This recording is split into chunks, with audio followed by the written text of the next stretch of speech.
The shot came at 0843 hours. Not a burst. Not a volley. Just one rifle crack, flat, sharp, decisive. A single sound that usually signifies the end of a life. Private Daniel Whitaker felt the impact before he understood it. A blunt strike to the chest. A force that knocked the wind from his lungs and pushed him backward into the frozen dirt. The world shrank.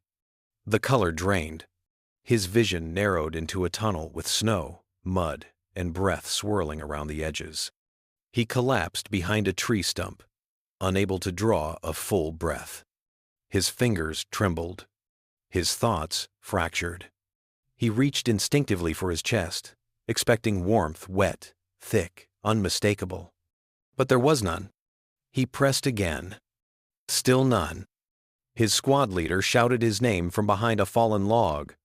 The medic crawled toward him through frost and dead leaves. German rifles fired again from the ridge. Whitaker heard the others return fire. The battle pressed inward like a tightening ring. The medic reached him, ripped open his jacket, and stopped. There was a hole.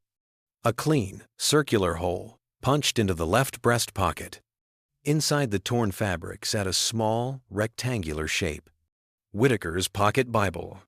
The medic pulled it out carefully. The front cover was destroyed. Pages shredded. Paper fragments floated into the air like dust. Inside the ruined text was a bullet flattened, deformed, buried sideways in the spine. It had stopped. It had not gone through. Whitaker's breath returned in small, halting gasps. The medic placed a hand on his shoulder. "You're alive," he said quietly. Then louder, "He's okay. The book caught it." No cheers. No shouts. Just a moment of stillness among men who had seen too many die for less. Whitaker touched the pocket again. The shock gave way to pain. A bruise blooming beneath the fabric. A reminder of how close the bullet had come. The lieutenant slid into cover beside them. "Can you move?" he asked. Whitaker nodded. Barely. But enough. Rifle fire echoed across the ridge. The Germans were repositioning. The platoon was taking fire from two angles. The medic shoved the broken Bible into Whitaker's hand and moved on. Whitaker pushed himself upright, breath tight, ribs aching. He picked up his M1 rifle from the ground. The metal felt colder than before. The firefight intensified. Machine guns opened from the tree line.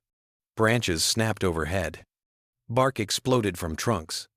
The air filled with the chemical smell of gunpowder and crushed pine. Whitaker prone crawled behind a line of rocks. His heartbeat stabilized. His breath steadied. He sighted downrange and fired. One shot, then another, then a third. The squad shifted positions around him. Orders passed in short, clipped phrases. Enemy movement flickered through brush and fog. The lieutenant grabbed Whitaker and Harris. "Left flank," he said. "Cut them off." Whitaker nodded again. He could still run. The bruise burned, but the body cooperated. They moved through the snow, keeping low, using fallen branches for cover. A German machine gun nest emerged between two trees. Close. Too close. Whitaker fired first. 3 rounds. Precise. Measured. The MG-42 fell silent.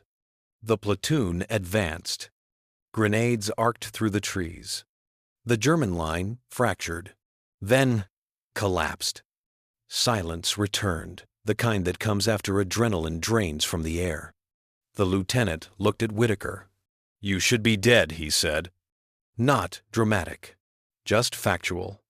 Whitaker didn't respond. He simply touched his chest pocket again, now empty. The weight that had been there moments before was gone. The bullet had meant to kill him. It had simply failed. Later, in a ruined farmhouse used as a temporary aid station, the medic examined the Bible. A 7.92 x 57 mm Mauser round. Standard German infantry ammunition. Enough force to tear through bone and muscle. enough velocity to penetrate thick wood. But it hadn't penetrated thin paper. 68 pages. A cloth jacket. A binding pressed against his chest. And the bullet had stopped. Physics, not miracle. Angle. Distance. Velocity lost through brush. Material density. Impact offset by an inch. Numbers, not fate. Whitaker nodded as the medic explained. Because logic was easier to accept than luck. But nothing in the explanation erased the memory of the punch, the collapsing breath, the sensation that life had paused on a knife edge. The lieutenant asked if he could still fight. Whitaker said yes. And he did. In the following days, his behavior changed. Not confidence, not fear. A heightened awareness, calm, steady, unnervingly clear. The sound of rifle fire registered faster. The wind in trees sounded like movement. Snowflakes hitting branches drew his attention. He sensed threat before seeing it. He reacted a fraction of a second sooner than others. The bullet had not given him courage. It had given him perspective. A psychologist would later describe it as moment narrowing, a sharpening of attention, a focusing of instinct, a removal of everything unnecessary except survival. Whitaker lived inside that narrowness, not recklessly, not heroically, just with precision. Strategically, his survival seemed insignificant. Just one soldier spared. Just one bullet stopped. Just one small incident in a massive war. But the battalion's S3 officer flagged the report. Not because of the Bible. Because of morale. A unit that sees something improbable, even if explained by math, fights differently. Men started touching their chest pockets before patrols. Some placed notebooks inside. Some folded letters. One carried a steel ration lid. Not superstition. Symbolism. Control in a place where control was rare. Meaning becomes armor. Whitaker did not encourage it.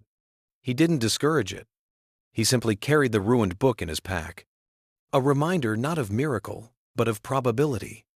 The next firefight came in a valley filled with abandoned enemy equipment. The Germans opened fire from a concealed position. Whitaker reacted instantly. He didn't think. He didn't hesitate. He didn't freeze. He moved. He positioned. He fired with a clarity shaped by the memory of the bullet that should have ended him. He saw a rifle shine behind a rock. Shot twice. Moved again. Called out angles. Covered Harris as they advanced. Not invincible. Just aware. The lieutenant saw it. The others felt it. A soldier changed by a moment, not myth. After another week of fighting, the regiment rotated off the line. Mud replaced snow. Cold tents replaced shattered houses. Men slept 3 hours at a time, boots still on. Whitaker sat by a fire barrel, pulled the broken Bible from his pack, and studied it again. The bullet still embedded. The spine bent. The pages unreadable. A relic of an event that could not be repeated. Harris asked to see it. He weighed it in his palm, turned it over, said nothing, because no one needed to say what they were thinking. Survival in war is a balance. Skill, instinct, randomness, physics. The Bible was not a miracle. It was a variable. Months later, the war ended. Men left equipment behind. Helmets, boots, rusted canteens, torn jackets. Whitaker kept only one item. Not because he worshipped it. Not because he believed in the supernatural. Not because he thought it would protect him again. He kept it because it was evidence. Evidence that randomness chooses its moments without pattern. Evidence that inches decide life or death. Evidence that survival is sometimes engineered by factors too small to predict. Years later, he stored the Bible on a shelf in his living room. Visitors sometimes asked. He always gave the same answer. It didn't save me. I got lucky. The real lesson was what I did after. History rarely marks its turning points with monuments. More often, they are recorded in fragments, reports, memories, moments. A bullet that should have pierced a heart instead pierced a book. A soldier who should have fallen instead stood. A story that should have ended instead continued. And on that morning, 0843 hours, snow on the ground, breath rising in cold air war, revealed an old truth. Death aims. But it does not always hit. Sometimes it misses by the thickness of a book.